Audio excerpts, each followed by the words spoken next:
Okay, I've been putting this video off, but hey, look, hey, there I am.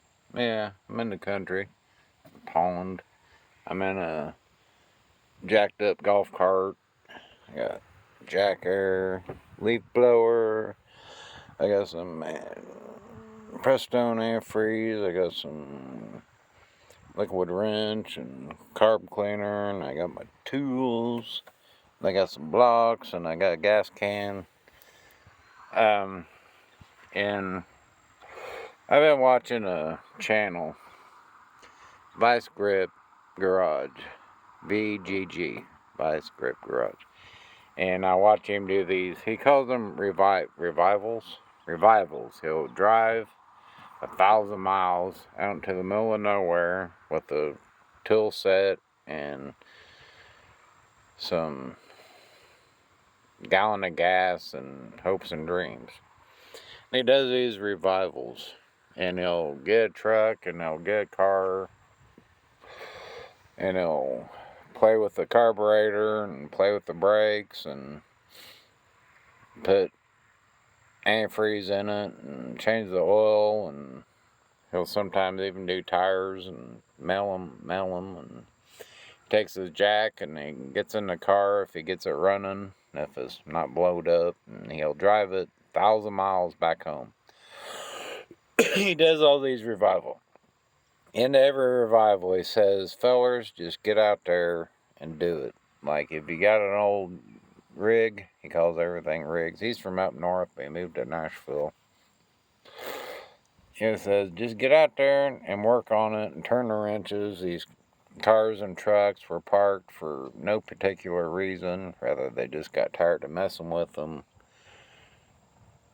It could be a bad fuel pump, a rusty gas tank. It could be blown radiator.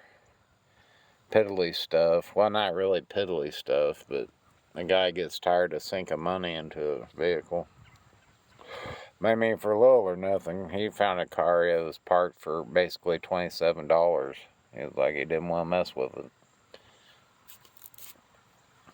I was thinking, in 1985, my dad bought his first brand new car. And they'd been buying cars since the mid-60s. So he waited almost 20 years and finally broke down, bought his first brand new car. And it was an A5 Pontiac. And it was their primary vehicle for 4 years. So they was driving it to work. And then on the weekends, we was going to Effingham and Vincennes. And we took our first really big vacation to D.C. And my sister drove it in high school. It was funny. She told one of her friends that the car talked, and it didn't, but they believed it. And she drove it to high school. Then I got my license. I drove it 3 years in high school. It was in good shape whenever I started driving it, but by the time I graduated, it was pretty beat up. I did love that car because me and Dad would go work on it, If it needed fuel filter, jack it up, put a fuel filter in it, change spark plugs. Yeah, take the alternator off and valve cover gaskets. Just basic stuff, air cleaner, stuff like that is like not every weekend, but as far as the first thing I got to wrench on, we done the service to the other vehicles, but new spark plug cables and done high school, and then college. My joys were the toys. Then I was in Legos, and I was building Legos and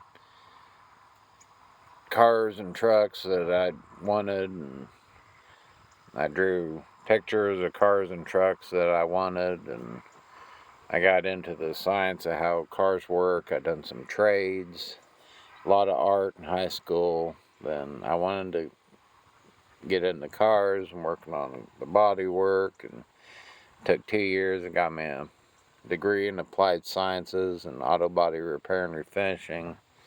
So I was still driving that A5 Pontiac, and I'd beat on it, you know. One side was rusty, the other side had a big crease down the side of it, the fender and the half the door. Then there's a huge rust hole in the driver door, and there's rust from, you know, me doing 80 in gravel roads, just flinging rocks, you know. So there's rock chips, and around the filler neck was getting rusted, and I was learning my body work, then I was working on the car, like, you know, grinding out the rust, getting some rust inhibitor, priming it, doing a lot of rust inhibitor and priming. I never got to do any paint. And found it's an A5, and Vincent's found an 87 Pontiac. In the body, it was the same but different, but the body, the doors, and the hood, and the fenders, and the front clip, and the rear bumpers, and that's all in good shape, but mechanically, the engine was stripped and beat, so, and the 85 was mechanically good. So I worked on that one summer. So it was white with gray bumpers, and this donor car, it was a different shade of gray and a darker gray. So I ended up being like 4 or 5 tone with the different shades of gray and primers and the original white. And driving that, 99, graduated, and 99 graduated college. Tried to find me a job in a body shop. No luck, no luck, no luck. Got a factory job. I'll do that for a while. Drove it to work. And then I came into some money. And I bought me a car, an A6 Cutlass. I mean a 96. Yeah, 96 Cutlass. And the Grand Am said 2 years. Is set, is there, is in the front, parked in front. My brother-in-law was driving it to work. There's a few little things like there's an oil leak in the back of the engine. He fixed it. And then a couple of bolts were, well, there was a bolt that snapped off that held down the valve cover. And he'd fixed it. And it was running and driving. But, I don't know, Mom was tired of seeing it sit in the front yard. She didn't like riding in it because the doors were 85, and the 87s I put on it, the clipped different. There was, in the 85 there was 4 that clipped on top. Well, in 87 there was 3, so I couldn't put the door cards on. But I was still working on it, and this and that and this. But it drove itself back here. There's Civilization. This is a go-kart. Civilization drove back here, the pond, bean field.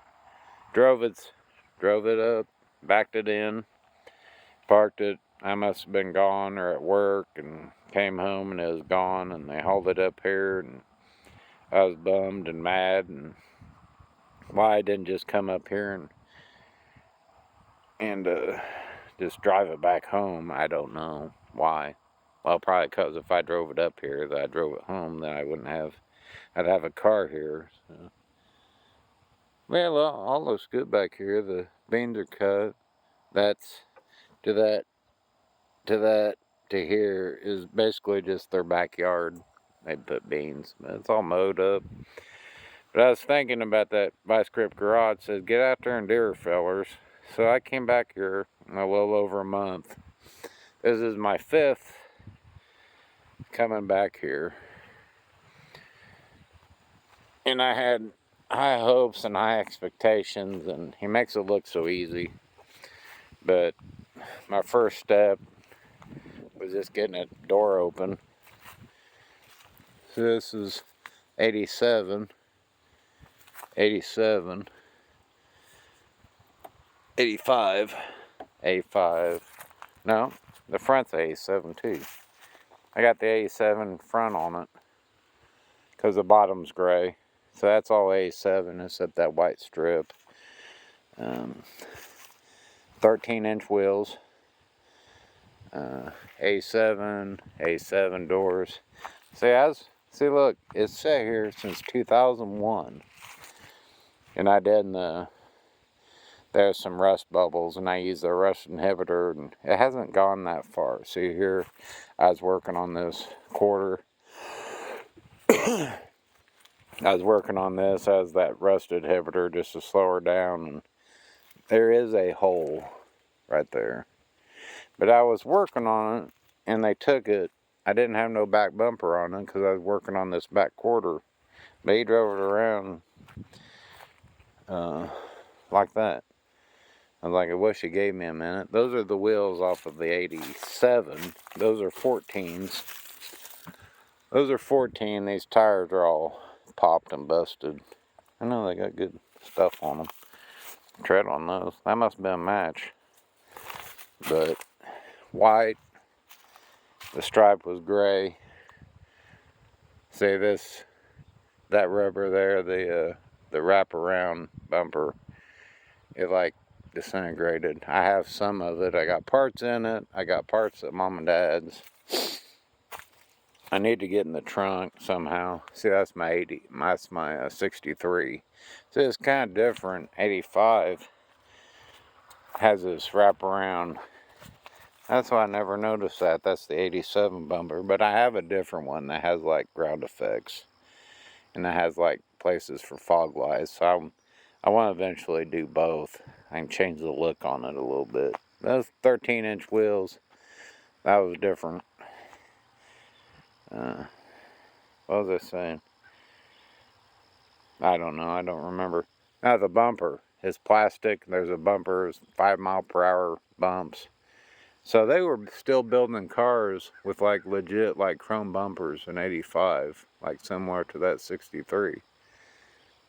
We're still doing that, like in the Cutlasses and the Regals and my Carlos. Still had like chrome bumpers like that. Had the frame. This is a unibody. They still had a body on a steel frame. That needs a building and a frame off. I can't do it outside. I want this home, but to get it home, I gotta get it off the ground. I got it off the ground. I need to get the wheels off because none of them tires will take air. I gotta get the wheels off, but my problem is it's set, and I'm pretty sure it never had any anti-seize. And I was working on this one last week. I got 2 off while I snapped the studs off. So that sucked. So I stopped there. I looked up how to replace studs, which theory, you just knock them out with a baby sledge. Well, I don't know about that, but to get new studs, but I gotta get the rest of the lug nuts off. I have 6 spare lug nuts, but I've already snapped 2. So that leaves me with 4 spare lug nuts. But the first day, I got the driver's side up, had to dig under it. I got the driver's side door open.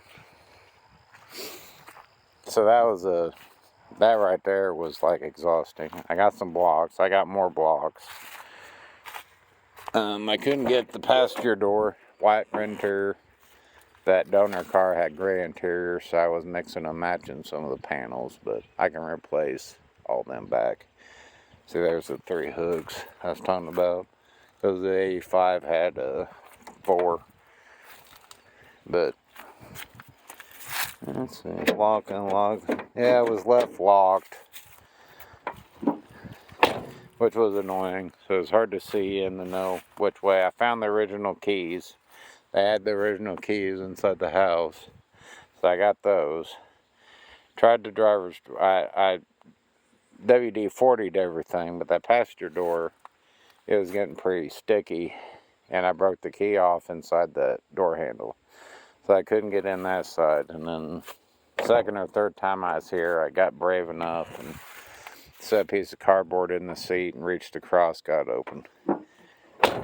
That's pretty good. I done a pretty good job winding them doors up, and they still swing good. Okay, first day I got the driver's side up, and I got in it. I sprayed WD all the cracks around the doors, door handles, key lock, all that, and finally worked it as stuck. Reached in, grabbed the hood pop. Let's see, a tire sit there. Hopefully it didn't get dented. Tip pop. Hold on a second.